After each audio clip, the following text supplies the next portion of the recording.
off, it's not a rumor. My undersheriff, Robert Willis, retired last month after 25 years. He's decided he's going to go to greener pastures, and he's obviously an attorney, so he's went into private practice, and we wish him well. He did the citizens of Gilchrist County a great job, and we thank him for it. I've been asked, what's my position? Am I going to be filling that position? The answer is no, not currently. The money that will be freed from his salary, I'm going to be adding a position I've been asking the board for a few years on an investigator. So I'll be creating an investigator position for that, which I have filled. The rest of the money will be going to utilize the other things to subsidize some of the things I was asking for during the last budget year that I may or may not be able to afford. But I do reserve the right at some point to fill that position. I've done it before. I started out as a sheriff. I did the job myself, and we'll be fine. We're going to take care of the problems, and he put us in a good shape. His leadership and his management, financially and fiscally and operation-wise, we're in good shape. And like I said, we're going to keep on keeping on. Secondly, it's been a topic of conversation about the city of Trenton. As of yesterday, I don't believe that they have an active police department. They're going to be advertising for a new police chief there. They downsized. They didn't eliminate the police department, but they downsized. And what impacts that have on us? When I was approached by the city leadership about what impacts it would have on me, I said, I don't know, but we're going to take care of it. We're going to provide law enforcement for the city of Trenton, just like we do Bell and Trenton. No more, no less. And there was room for wiggle as far as in the future, if we see that things aren't going the way they think, then they have options, which is to work with the board of county commissioners, pay them some money to do above and beyond with the rest of the county kids. This is not unique for us. We've done it before. We're going to give it 110%. There is a reason why Gilchrist County is one of the safest counties in the state of Florida and in the United States. That's not going to change. If I told them failure is not an option. We absorbed 2 of their officers. We had some openings, so we absorbed them. The other 2 we wish well, and I think the city of Trenton did them well after they parted ways. But I'll be doing a series of smaller events to make sure the city of Trenton understands what coverage they're going to have and that they're not being lost in translation and transition.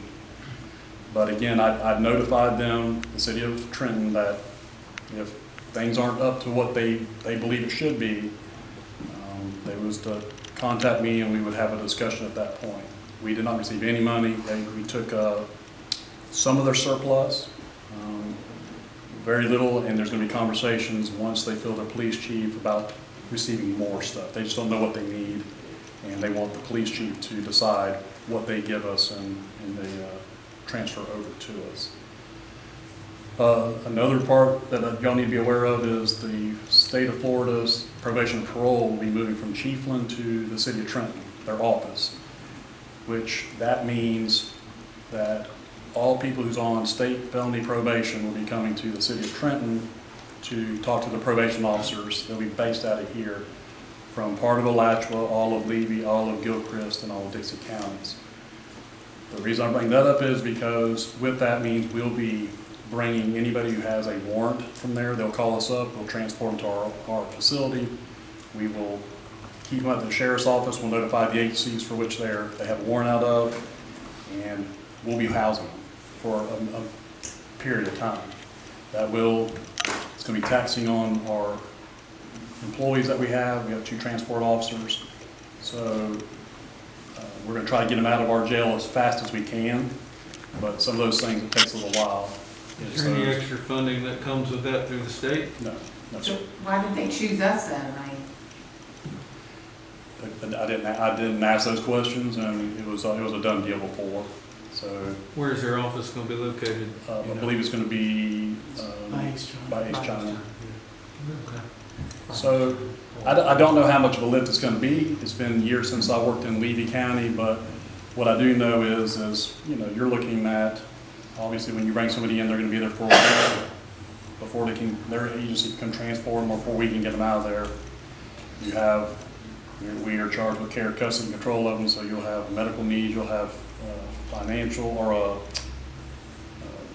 food, those kind of things that we'll be absorbing. What it looks like, we'll know better after about 6 to 7 months. We're committed is if we can get them to someplace that's close, we'll try to get them out of here as fast as possible, but sometimes it's not going to be feasible. And when I asked about how many on a month do they usually, violate and they have to come to jail from that specific office, I was told on a slow month is around 10 to 20. So it's a lot of work. It's a lot of inmates that's going to be passing through there.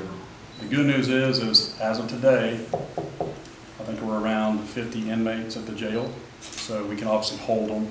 That shouldn't be a problem. The problem is going to be is the additional cost that goes to maintain the jail and possibly staffing when we're trying to get them courts in session here.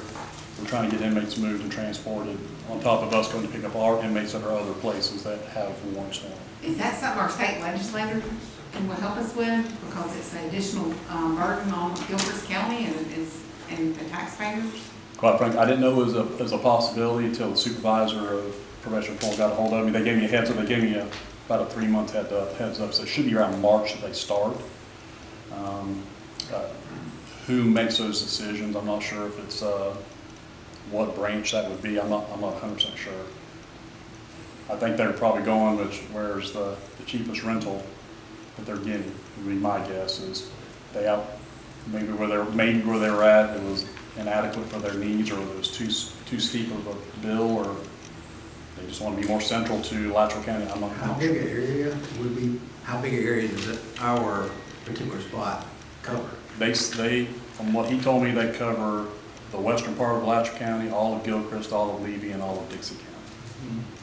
So everybody who's on felony parole, probation and parole will come to there to meet their probation officer when they're supposed to, and of course they'll go out to the field and they will deal with them in those counties. So before it was in Chiefland, and Chiefland was absorbing whatever. Levy County would do it. They'd transport them to their jail, and they would hold them, and then they had a Gilchrist County person who was arrested. They'd notify us, and we had to make arrangements to go pick them up. Or it's seldom that they can bring them to you if you agree to it. So if our jail is full, then we'll have to pay to send them somewhere else for holding? If they're arrested, they have to come here to go in front of the judge. So what we'd have to do is move people. Move somebody else. Those that are already existing, move them. Sorry to front. I don't think it's going to be a huge deal, but I don't know. It's just like the city of Trenton. I can't sit there and tell you unequivocally that's not going to be a problem. But I didn't want this to be a surprise to you. If I come to you, it's like, holy smoke, it's more than what we thought. Statistically speaking, crime is down throughout the state, and Gilchrist County is we're in the same position, but there's a lot of people on probation and parole. So what that looks like, it's, there's no rhyme or reason for it. There's no way to forecast that. Maybe 1 month they don't have anybody, and the next month they have 30. It's just really up to the human element and what they've done to violate their probation. If we got to that spot, I mean, it'd be good to think that Dixie or Levy or even Alachua, if they're causing us to send people out, that would help. They think about that as we work with them on those items. I don't know how that works, but we'll see.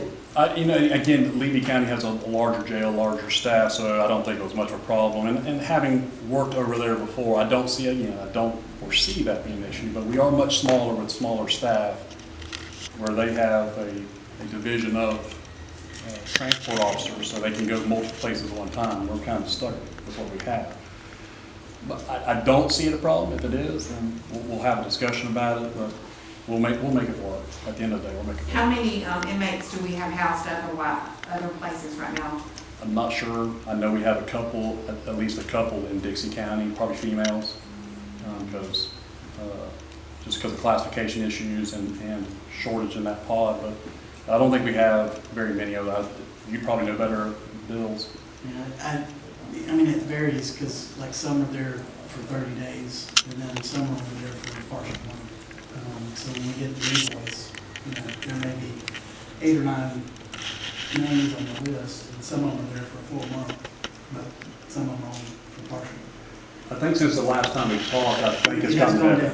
It's gotten better, and traditionally this time of year we do go down. Springtime is usually a pretty active part of the year.